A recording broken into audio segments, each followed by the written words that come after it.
Bismillahirrahmanirrahim. Assalamualaikum warahmatullahi wabarakatuh. Halo sahabat Smile Insight, selamat datang di Mental Health Series, sebuah ruang santai tapi bermakna di mana kita bahas tentang jiwa, perasaan, dan semua yang kadang gak terlihat tapi penting banget buat dipahami. Dan hari ini saya dengan Ketua Syiar Muslimah Sulawesi Utara, dan hari ini juga spesial karena perdana udah hadir bareng kita di studio yang pastinya merupakan pakar di bidang kejiwaan. Bersama dengan Dr. Diana Tairas, spesialis kejiwaan. Betul ya? Apa kabar dokter hari ini? Alhamdulillah. Nah, bagaimana dokter hari ini? Sehat? Kita menjalani hari, apakah lancar? Sehat, lancar hari ini. Sibuk hari ini ya dok ya? Lumayan sibuk ya. Dokter tadi baru habis kegiatan nih, lari-lari ke sini kita podcast ya dok ya. Iya. Terima kasih waktunya ya dok. Lama-lama. Biasa sekali hari ini spesial. Kita akan membahas tuntas nih sebuah tema yang cocok banget untuk dibahas oleh seorang psikiater. Ya. Nah, Ibu Diana ini merupakan psikiater dari Rumah Sakit Jiwa Tatumbuhisan. Benar ya Ibu? Ya, benar. Nah, bagaimana nih? Kita akan bahas tentang satu tema ya. Itu temanya adalah tentang skizofrenia. Nah, ini sebuah judul, semua sering nonton film-film gitu, film-film yang tema-tema psikologi. Iya, betul. Nah, ini kan kita cuma nonton nih. Jadi sekarang kita sudah hadirkan pakarnya. Kita bisa bertanya, minta penjelasan nih dari dokter. Apa sih dok skizofrenia itu? Biar kita lebih paham. Nggak gagal paham nih kita semua. Paham tentang dokter skizofrenia. Jadi skizofrenia itu salah satu diagnosa dalam dunia kejiwaan yang orang yang mengalami skizofrenia itu biasanya mengalami gangguan. Jadi ada hendaya dalam relasi, dalam limitasi, dan juga ada hendaya untuk menilai realita. Jadi biasanya pasien tidak bisa membedakan mana yang nyata, mana yang tidak. Jadi antara realitas dan pikiran ya. Itu jadi seperti dia ini kan ya pikirannya sendiri ya begitu ya, bisikan-bisikan itu halusinasi begitu dok ya? Ya seperti contohnya ya itu halusinasi. Jadi dia merasa seperti ada orang yang berbicara di telinga, ada yang menyuruh, bisikan seperti itu. Jadi memang ada delusi atau dia merasa ada orang lain selain yang nyata itu ya. Oke. Kalau apakah skizofrenia itu kalau mau dilihat ya dok, itu seperti orang yang di jalan-jalan yang kita ketahui kayak dia bajunya compang-camping, sering bicara sendiri gitu di jalan. Apakah itu bisa didiagnosa sebagai ya dia skizofrenia nih? Oh ya. Jadi kalau untuk mungkin orang-orang yang sering kita temui ya, maksudnya di jalan yang lihat mungkin kayak nggak tahu arah kemana jalannya, agak kacau gitu. Kalau saya sebagai psikiater maksudnya tidak bisa langsung mendiagnosa, karena kan pasti perlu saya periksa dulu, anamnesa dulu, kemudian saya lakukan pemeriksaan. Tapi mungkin ya bisa saja memang mungkin orang-orang tersebut mengalami gangguan yang namanya skizofrenia. Bisa saja.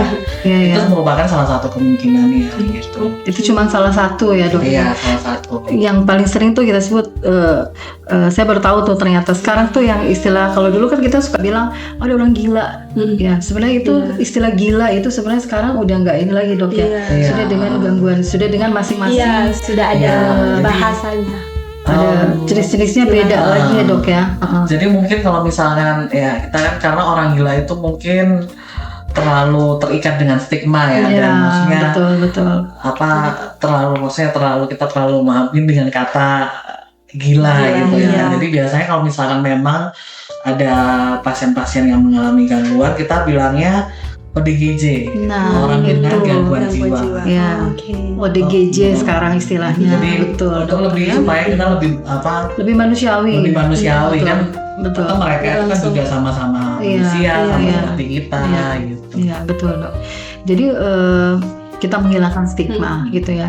Jadi bisa dibilang kalau misalkan kita nih ada melihat atau mendengar yang katanya orang itu, kita sebetulnya justru jangan kita jauhin, Dok ya. Iya. Jangan kita jauhi, justru mungkin itu apa yang harus kita lakukan seandainya ada mungkin orang kita kenal di lingkungan kita yang mungkin memang sudah Iya, karena memang ada kan kayaknya kalau kita melihat orang skizo gitu kan ada yang sampai dipasung seperti itu.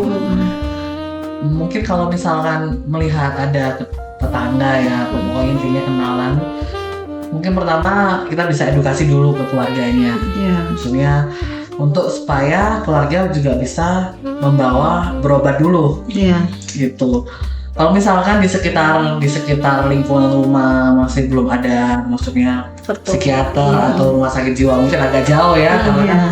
bisa mungkin ke puskesmas dulu, karena sekarang kan puskesmas sudah Puskesmas. mulai dilengkapi dengan program kesehatan jiwa. Oke. Jadi Iya. jadi kalau supaya lebih dekat dan supaya lebih tidak terlalu jauh penanganannya, kalau misalkan memang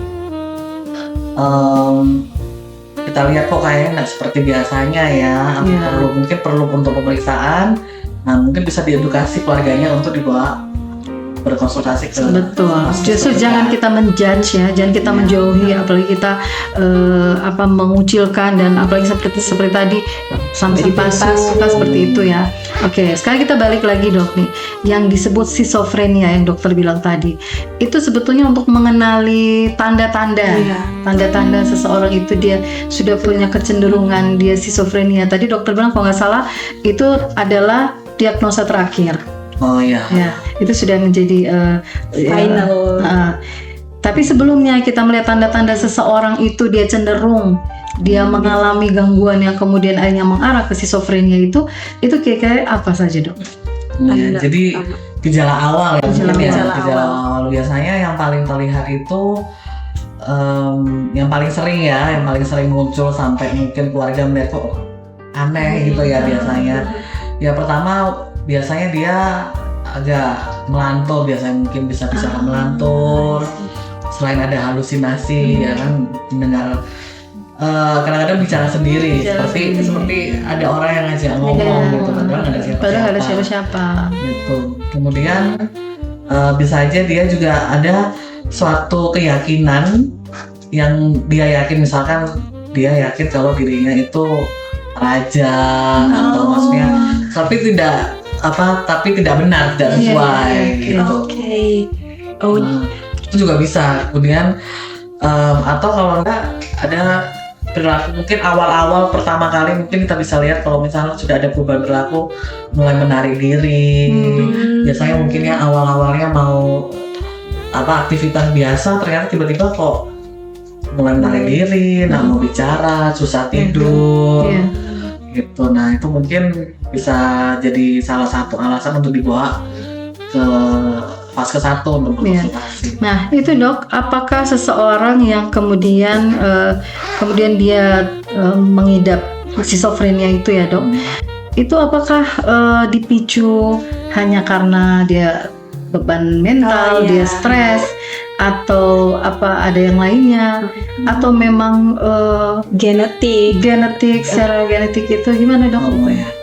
Jadi sampai sekarang ya, untuk memastikan apa sih penyebabnya yang menyebabkan sampai adanya timbul schizophrenia itu masih belum ada pastinya gitu. Mungkin pencetusnya bisa ada, jadi misalkan dia ada masalah sebelumnya gitu, tapi penyebab pastinya itu sampai sekarang masih belum tahu. Tapi mungkin kalau pencetusnya bisa dari lingkungan, ya kan, bisa dari keluarga dan masalah, ataupun dari dalam sendiri. Dan memang secara genetik juga ada. Jadi kalau misalkan ada keluarga yang mengalami gangguan seperti schizophrenia, mungkin bisa menurun, tapi bukan artinya pasti ya. Jadi misalkan nih ada keluarga yang terdiagnosa schizophrenia, terus pasti keluarganya nanti turun. pasti schizophrenia, belum enggak, tentu. belum tentu ya. Oke. Gitu. Tapi memang resikonya jadi lebih tinggi. Lebih tinggi. Gitu. Oh iya. Berarti Dan harus- kira-kira semua orang bisa punya kecenderungan seperti iya, itu ya dok apakah- ya? Dan dari usia misalnya sepengalamannya dokter, yang paling banyak tuh kira-kira pasiennya usia usia remaja kah, yang udah berumah tangga atau gimana? Dok? Kalau untuk schizophrenia itu dia ini ya, maksudnya untuk usia itu dia umumnya memang schizophrenia itu muncul pada usia usia dewasa Oke. muda umumnya. Oh, Tapi itu 18. bisa terjadi pada setiap umur itu bisa. Iya. Jadi Oke. sampai dari kecil itu bisa sampai ke lansia juga bisa. Gitu. Nah kalau mau dengar berarti kan bisa jadi dia dari genetik juga bisa Iya. jadi pemicu lah. Terus dari lingkungan. Nah kira-kira untuk sembuhnya, apakah dia punya terapi khusus kah, atau kita harus kasih obat kah untuk bisa menyembuhkan, atau dia punya kita bisa sembuh tidak Iya. kalau orang yang mengidap Gitu. skizo ini? Apakah harus dengan obat-obatan atau bisa dengan terapi psikologi dan begitu? Jadi kalau untuk schizophrenia, kalau misalkan sudah terdiagnosa schizophrenia itu biasanya butuh pengobatan. Jadi Pengobatan medis ya? pengobatan medis maksudnya dengan minum obat. Iya. Oh iya. Cuma memang ada dalam beberapa kasus mungkin tapi mungkin diagnosanya bukan schizophrenia ya, tapi ada gangguan misalkan ada satu kasus mungkin dia ada halusinasi, tapi dia respon baik dengan obat, beberapa hari langsung sudah tidak ada gangguan lagi. Ya itu mungkin bisa cuma saat itu saja gitu. Tapi kalau misalkan pada umumnya sih pada schizophrenia pada umumnya dia memang harus terapinya jangka panjang pada umumnya. Berarti ada kemungkinan sembuh total atau gimana itu dok? Kalau sembuh total itu kalau menurut pengalaman saya ya memang jarang sih. Maksud sampai sembuh total itu berarti tidak minum obat sama sekali ya. Sudah enggak. Gitu. Tapi biasanya terkontrol dengan minum obat dengan seminimal mungkin sih biasanya. Jadi tetap pasiennya tetap harus minum obat rutin. Jadi dia minum obat terus ya, sebetulnya sih sama aja sih ya. Kalau kayak kita kemudian divonis bahwa kamu minum obat ini ya tensi darah, obat darah tinggi misalnya ya, nggak boleh lepas lagi, kan sebetulnya sama kan. Iya, Cuma stigmanya Iya. itu loh. Ya, karena kan dia nggak terlihat kan. Iya, stigmanya bahwa dia minum obat, ya kan, yang namanya gangguan mental, gangguan jiwa itu kan dijauhin, dikucilkan seperti itu. Nah ini juga kita podcast kita ini juga dalam rangka kita untuk untuk menghapus stigma. Nah, jadi gimana kita menghadapi atau isu kesehatan jiwa ini, kesehatan mental yang antara lain mungkin ada dengan beberapa di lingkungan kita yang sudah sampai tahap diagnosa kena schizophrenia itu dong. Gitu. Ya memang schizophrenia itu memang untuk berat ya karena stigma, terus kemudian padahal dengan pengobatan yang rutin dan support keluarga yang bagus, Nah, betul. penderita dengan schizophrenia itu sebenarnya akan punya kualitas hidup yang baik juga. Oh, dia tetap bisa produktif Bisa ya. produktif, bisa sekolah, bisa kuliah, bisa kerja. Iya. Asal terkontrol ya schizophrenia-nya. Untuk supaya terkontrol itu kan dia butuh ya selain pengobatan ya pasti butuh support dari betul. terutama dari keluarga Keluarga terdekat. Gitu. Cuma kadang-kadang karena stigmanya itu ada beberapa keluarga yang mungkin merasa malu ya kan, terus akhirnya penderitanya ini disembunyikan, betul. ditaruh Kemudian di rumah aja gitu. Kemudian menolak kenyataan ya kan, bahwa sebetulnya yang terganggu atau yang mentalnya yang sebenarnya itu bukan aib ya kan, itu menjadi tanggung jawab bersama ya kan. Harus kita dukung justru ya, harus kita rangkul, harus kita kuatkan ya. Yang katanya bahwa sebenarnya kalian itu mereka hanya butuh didengar tanpa dihakimi gitu. Jadi kadang mungkin sebagian menganggap bahwa orang yang kena schizophrenia itu misalkan ya, atau katakanlah dengan gangguan mental lainnya dokter ya, Padahal itu gejala yang tanpa kita sadari, yang mungkin kata dokter itu ya, mungkin prosesnya mungkin lama sebelum-sebelumnya ada yang memicu, nah, kemudian Ya, yang memang lebih memperburuk ya. iya, karena kan gangguan jiwa itu tidak terlihat ya. Betul. Beda mungkin dengan sakit darah tinggi, masuk Iya. dicek kelihatan darah tinggi, atau diabetes diperiksa gulanya ternyata tinggi. Kalau gangguan jiwa ini kan Kita lihat-lihat kayak biasa aja. cuma melihat aja, kayak orang kalau diam aja kelihatannya baik-baik aja. Iya, betul. Tapi mereka nggak tahu di dalamnya. Makanya padahal sebenarnya schizophrenia itu memang suatu diagnosa penyakit. Jadi bukan ya sama seperti penyakit lain yang dengan diobati dengan pengobatan yang adekuat, pasiennya ini bisa kembali pulih gitu ya kan, kembali seperti biasanya, kemudian beraktivitas seperti biasanya. Ini ada yang bilang kan kadang-kadang lu tinggal berdoa aja segala macam. Nah sebenarnya sama kalau misalkan kita darah tinggi ya, tensinya lagi tinggi nih 200 gitu. Coba kalau disuruh udah ubah pola hidup aja, nggak usah minum obat. Kan nggak mungkin loh, gitu. Jadi kan harus minum obat dulu sambil merubah pola hidup gitu kan, masih yang pola makan apa segala macam. Ya sama orang dengan gangguan jiwa, kalau misalkan disuruh kayak udahlah nggak usah dipikir, suruh misalkan lebih beribadah atau segala macam, nah kan lagi sakit, Betul. gitu kan perlu diobati dulu. Nanti kalau misalkan sudah mulai stabil baru, gitu karena kan tetap itu juga justru istilah spiritual ya, itu juga termasuk salah satu bentuk untuk membantu pasien supaya bisa lebih pulih gitu. Iya.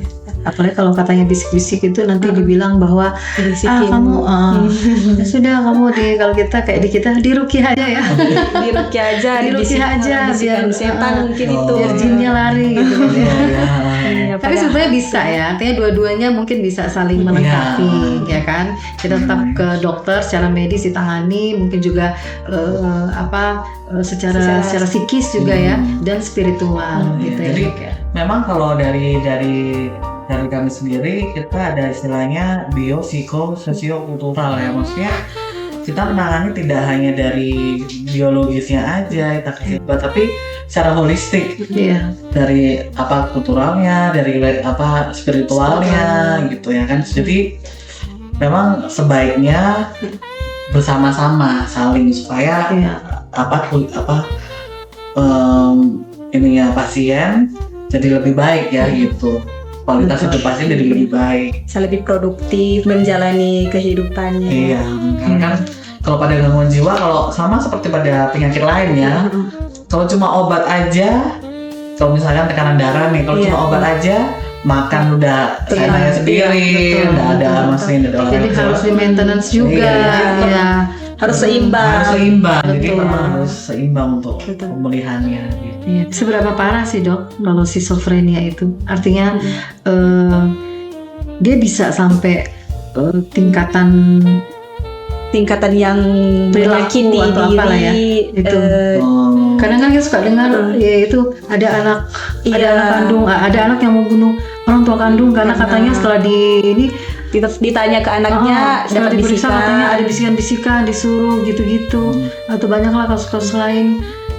Ya memang kalau misalkan sudah jadi diagnosa schizophrenia itu kan memang masuk dalam diagnosa gangguan jiwa berat. Gitu. Karena memang apalagi kalau misalkan dia ada halusinasi yang menyuruh, isi pikirnya yang dia ada kadang-kadang maksudnya menyuruh untuk membunuh atau segala macam. Jadi ataupun misalkan pasien dengan yang agresif ya, jadi dia bisa melukai diri sendiri, bisa juga melukai orang lain gitu. Itu kan akhirnya bisa buat orang lain jadi takut kan.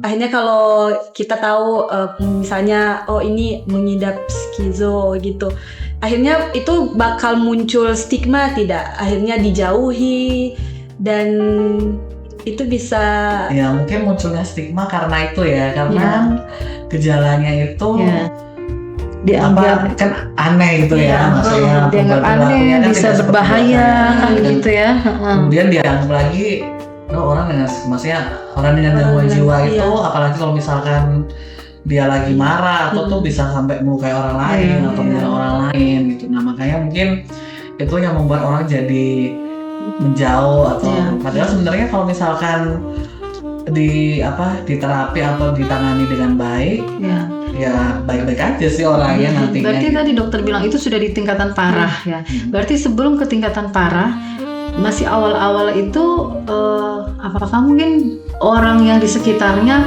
nggak menyadari atau yang bersangkutan itu nggak menyadari? Kan nggak mungkin dia langsung tiba-tiba baik-baik nih. Mungkin hanya pemicu apa gitu, tahu-tahu langsung ada bisikan langsung yang separah itu dokter.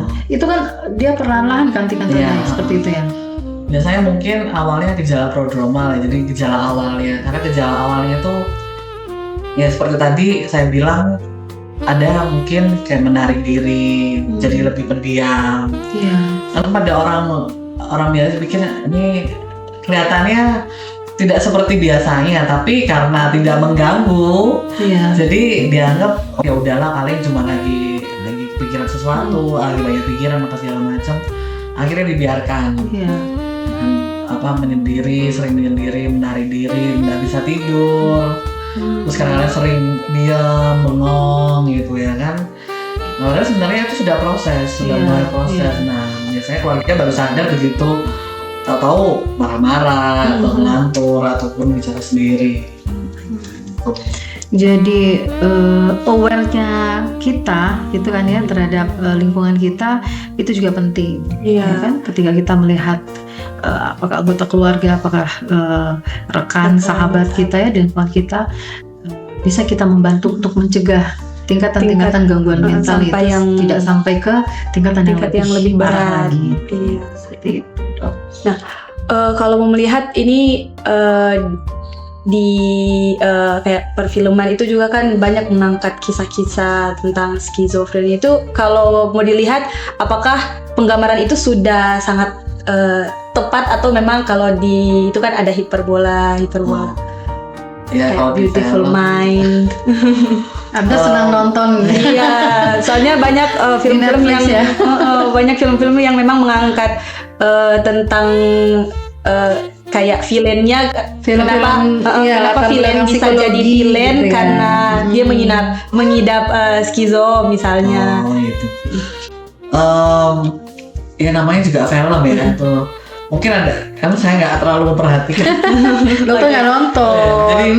Jadi mungkin memang ada langsung menangani pasien ya dok ya. Mungkin ada beberapa yang sesuai, tapi ya mungkin beberapa namanya juga film kan mungkin ada beberapa yang terlalu menghiperbola gitu ya. Nah, cuman jangan intinya sebenarnya jangan sampai karena film itu akhirnya kita punya pemikiran yang orang skizo seperti ini, jangan sampai ada stigma seperti itu ya. Intinya jangan sampai karena film akhirnya terbentuk stigma gitu.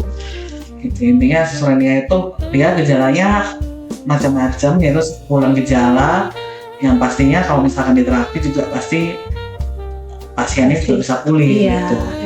Insya Allah ya pasti akan lebih cepat pulih lah kalau kita punya awareness tentang kesehatan mental ya. Nah, ini kan belakangan ini kita memang banyak membahas tentang kesehatan mental nih. Terutama kalau di kalangan anak muda tadi sempat disebutkan bahwa skizo ini di dewasa awal ya, berarti mulai dari 20-an bisa kita punya tekanan hidup yang itu bisa tidak dok? Maksudnya random gitu? Kayak tekanan-tekanan hidup misalnya kayak banyaknya kegiatan yang terlalu menekan, banyak tuntutan ya kita bisa ini ya bisa sampai pada tahap itu. Jadi kalau misalkan mau memastikan nih nanti pasti kita nih reaktor risiko apa tidak, ya mungkin nggak terlalu spesifik ya karena kan kita itu tapi mungkin kayak misalkan yang pertama mungkin kalau faktor risikonya tinggi kalau sebelumnya ada genetik, memang ada keluarga yang menderita dengan gangguan jiwa itu salah satu faktor resiko. Tapi untuk yang lain-lainnya itu tergantung juga karena itu balik lagi kita kan tidak tahu penyebabnya. Mungkin kita tahu pemicunya ya, orang bisa. Maksudnya sampai terjadi itu, tapi kan kita tidak bisa memastikan ya. Maksudnya ini bukan sesuatu yang seperti misalnya kita pola hidupnya seperti ini, kalau dibiarkan pasti nanti begini gitu ya. Tapi mungkin kalau misalkan ada riwayat genetik, kalau misalkan dirasa nggak nyaman, ada sesuatu yang nggak nyaman, mungkin bisa langsung konsultasi gitu. Pakarnya. Kira-kira kalau seseorang yang punya kecenderungan lah ya, kita jangan langsung bilang karena kan dokter yang nanti diagnosa akhirnya adalah dia schizophrenia. Misalnya kita punya kecenderungan nih, teman-teman kita, lingkungan kita misalnya, ada seorang itu dia orangnya nggak suka bergaul gitu loh. Itu bisa nggak ya, itu juga salah satu menjadi yang memicu awal, gitu awal sampai dia, atau karena dia schizophrenia kemudian dia jadi antisosial. Jadi kadang-kadang orang kalau misalkan dia antisosial, maksudnya antisosial ini tidak mau bersosialisasi ya. Betul. Nah kalau misal itu bisa aja karena memang dia kepribadiannya memang seperti itu, ya kan, introvert gitu. Jadi memang mungkin dia kelihatannya nggak mau berteman, tapi sebenarnya dia punya teman walaupun 1 atau 2 gitu. Gak banyak-banyak. Nah, ya bisa aja kalau misalkan dia kayak seperti tadi saya bilang, kalau misalkan dia awalnya mungkin orangnya ceria, punya banyak teman, terus tiba-tiba dia menarik diri. Nah, itu mungkin bisa jadi salah satu tanda awal gitu ya kan. Jadi intinya sih sebenarnya kalau misalkan kita lihat orang ini dari dulu sampai sekarang gitu ya, baik-baik aja, terus tiba-tiba kok nggak seperti biasanya ya, ada perilaku yang agak aneh gitu. Nah itu mungkin bisa kita tanya ada apa gitu, atau mungkin kalau misalkan kita merasa memang kayaknya perlu dibantu, bisa disarankan untuk konsultasi ya ke psikolog atau ke psikiater ya. Ya. Nah kalau ini dok, ada yang misalkan dia tadi dokter bilang dia ngobrol sendiri tapi kayak ada teman ngobrol gitu loh. Terus katanya dia punya, saya lagi ngobrol dengan seseorang gitu. Yang cuma dia yang bisa lihat. Oh gitu. Biasanya kalau kayak gitu kan, kalau dari saya biasanya saya tanya dulu kan. Maksudnya kita nggak bisa langsung, karena kadang-kadang ada juga orang yang dia tipenya yang kalau mau berpikir dia tuh sambil bicara. Oh iya, kayak gitu sih. Jadi kalau lagi mikir tuh sambil ngomong.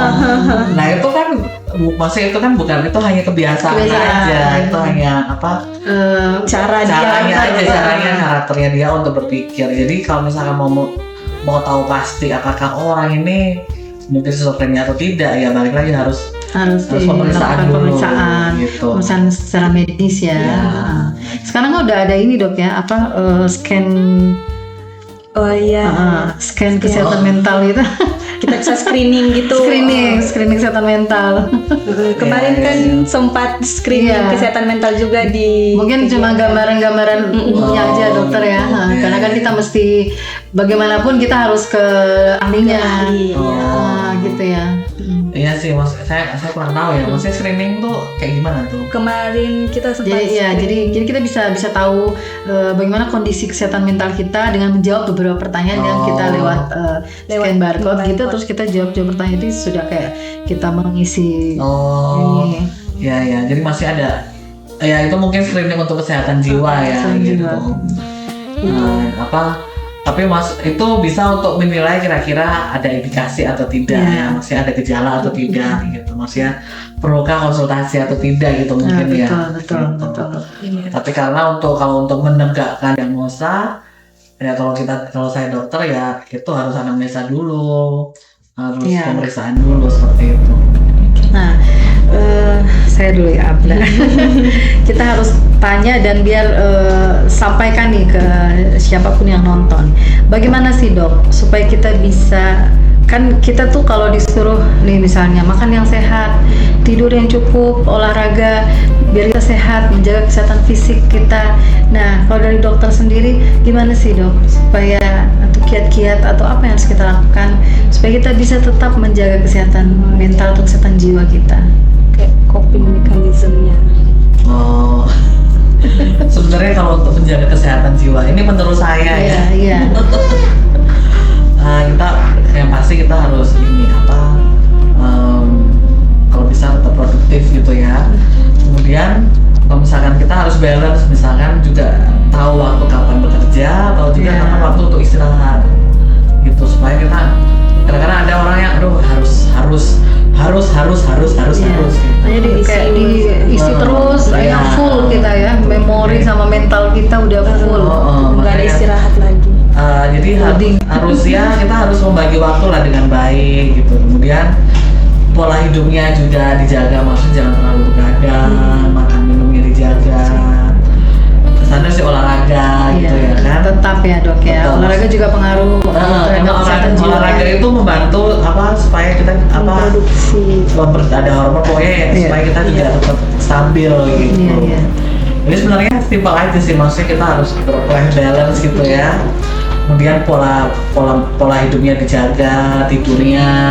Berpikir positif dokter ya. Oh ya, berpikir positif, tapi ya boleh sih berpikir positif.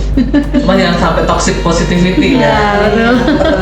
apa yang positif aja padahal lagi Iya, maksudnya nggak apa kalau misalkan kita merasa lagi nggak mood apa itu nggak apa-apa. Maksudnya ya namanya juga manusia kan tidak sempurna ya. Pasti ada satu kala kita merasa capek gitu. Kita harus menyadari bahwa itu nggak apa-apa. Gitu. Kalau kita capek ya kita istirahat, bukan artinya kadang-kadang kalau misalkan ada masalah gitu ya, selesai lu rasanya mau menyerah aja.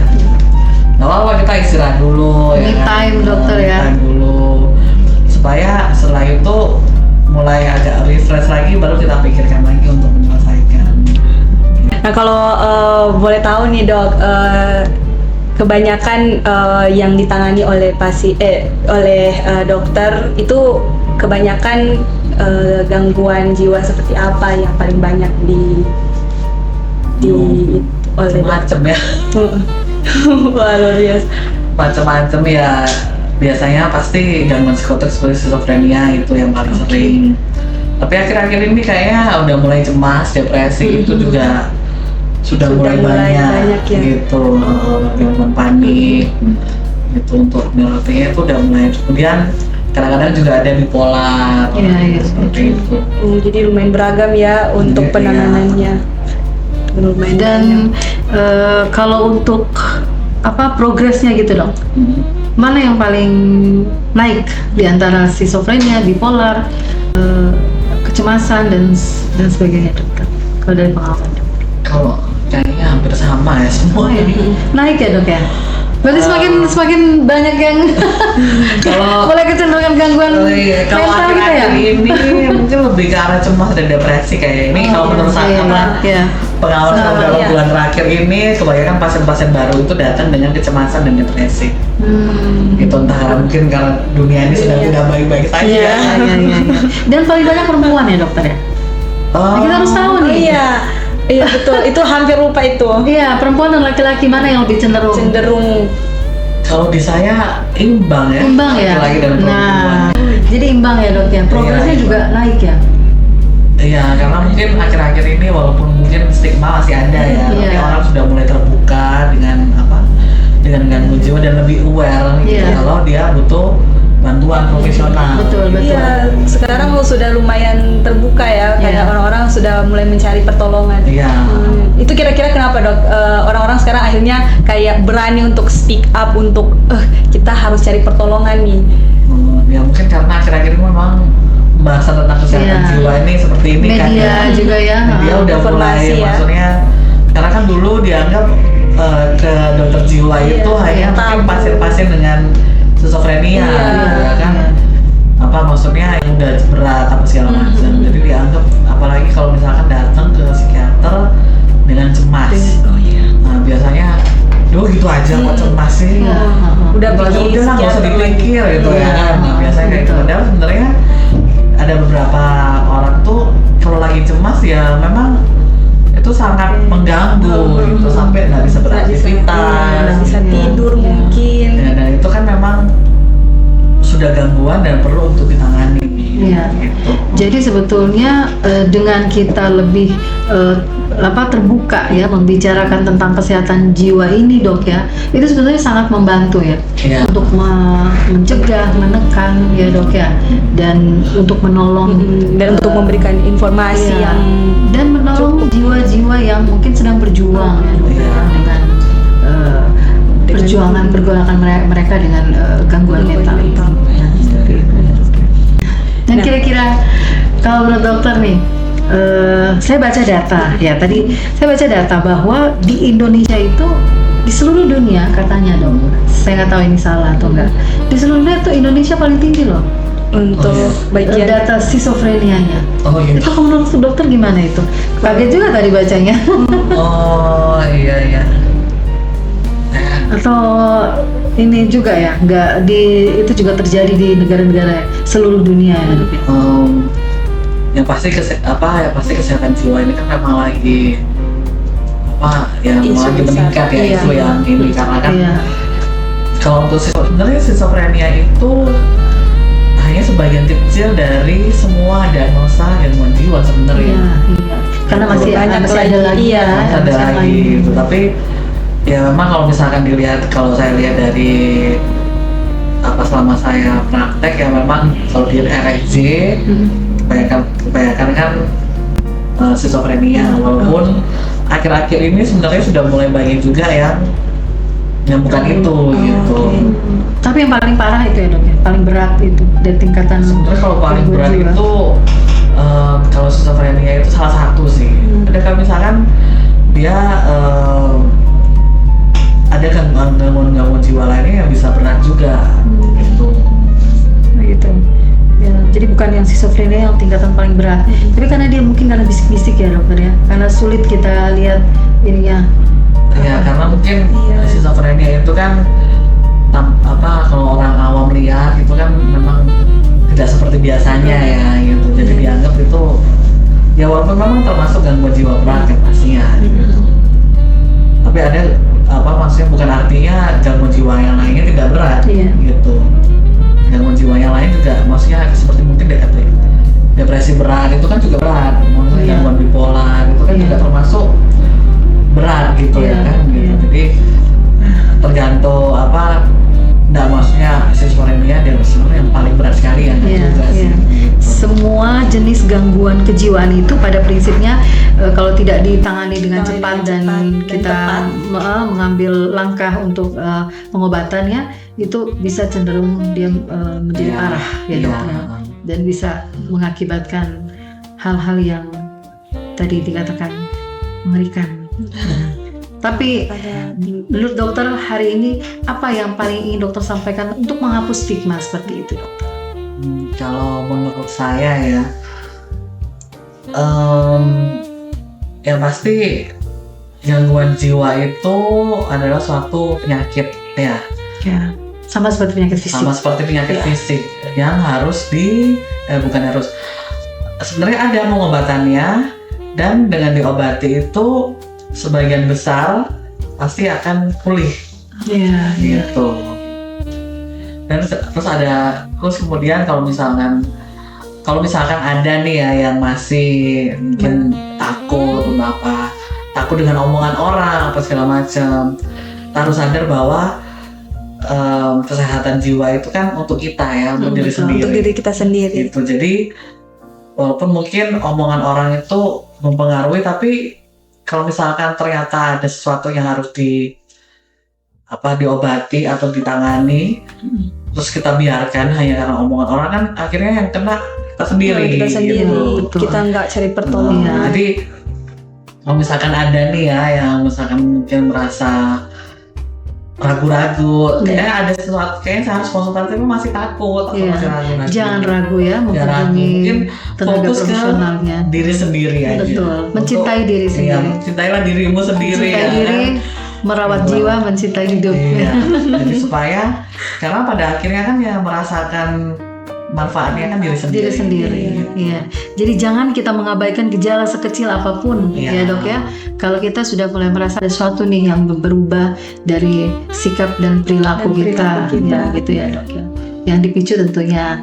Kan kita yang paling tahu nih diri kita. Iya. Kemarin saya mengalami apa, ya kan? Yang dulu saya kenapa, gitu kan? Kemudian sekarang tiba-tiba gini amat ya. Jadi jangan pedulikan, jangan abaikan gitu. Kita harus benar-benar peduli dan mencintai diri.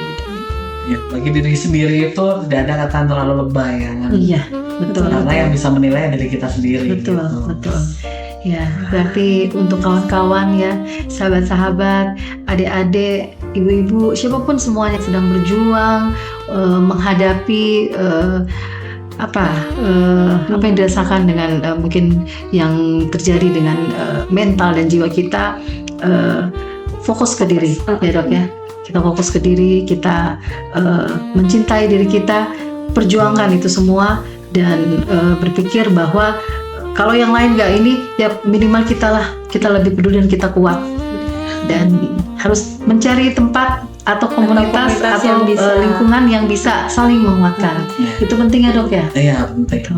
Untuk berarti komunitas juga punya andil ya untuk bisa memperbaiki Oh iya, support kan? Gitu. support Jadi, Iya. kalau misalkan kita bisa menemukan komunitas yang support dengan kondisi kita ya bagus. Gitu. Kalau nggak bisa, aduh luar biasa juga. Kita harus berjuang sendiri dan alhamdulillah kalau kita ketemu dengan komunitas yang bisa untuk sembuh bersama, itu luar biasa. Pulih bersama itu akan sangat-sangat membantu masyarakat dan orang banyak. Dan satu lagi, jangan diam ya dok ya. Kita harus berani bicara ya. Berani bicara supaya berani pulih ya dok ya. Jangan dipendam gitu kan, nanti meledak. Nah. Jadi jangan ragu, jangan merasa malu, jangan merasa ini aib ketika kita berbicara tentang jiwa kita, tentang mental kita. Jangan sampai jangan ada kata terlambat ya, dan jangan ada kata malu ya. Oh iya. Dan alhamdulillah kita sudah bahas tentang tentang skizofrenia, di mana sebuah penyakit kesehatan mental yang perlu untuk kita berikan sorotan yang lebih, karena pasti penderita penyakit mental ini pasti mengalami yang namanya stigma yang luar biasa. Dan pastinya dengan adanya banyak informasi, kita lebih tahu bagaimana cara untuk bisa bersosialisasi dengan mereka. Kita tidak jadi gampang untuk punya pandangan tentang mereka, tidak gampang untuk menjudge mereka, karena kita sudah punya nih banyak informasi tentang kesehatan mental, tentang penyakit-penyakit yang ada di dalamnya, dan pastinya akan lebih buat kita tahu untuk menyembuhkan diri sendiri dan juga melihat orang lain. Nah, luar biasa hari ini. Terima kasih banyak dokter sudah bersama kita hari ini untuk membahas tema yang luar biasa. Sebagai seorang pakar, pastinya para pemirsa di rumah sangat-sangat berharap ini bisa jadi sebuah ilmu yang bermanfaat dan bisa membuka pikiran. Semoga obrolan kali ini bisa membuat kita lebih peka bahwa gangguan jiwa itu bukan aib, dan pastinya kondisi medis yang bisa ditangani itu akan membawa cinta dan empati. Ingat, menjaga kesehatan jiwa ini bukan tanda kita lemah, tapi tanda bahwa kamu peduli pada diri kamu sendiri. Dan kami berharap pasiennya dokter Diana ini nggak akan lagi bertambah ya dokter ya. Semoga kita sama-sama peduli ya, kita sama-sama menghapus stigma biar pasiennya nggak bertambah lagi dokter. Semakin berkurang ya. Ya. Amin, insyaallah, semoga. Dan jangan lupa untuk follow berbagai sosial media dari Syiar Muslimah Sulawesi Utara. Ada Instagram, Facebook, dan YouTube. Ya, luar biasa. Silahkan untuk di follow, dan jangan lupa nantikan berbagai informasi kami seputar kegiatan-kegiatan. Nanti bisalah dilihat informasinya di Facebook dan Instagram dari Syiar Muslimah Sulawesi Utara. Sampai ketemu di episode selanjutnya di Mental Health Series. Terima kasih, kami pamit undur diri. Assalamualaikum warahmatullahi wabarakatuh. Waalaikumsalam warahmatullahi wabarakatuh.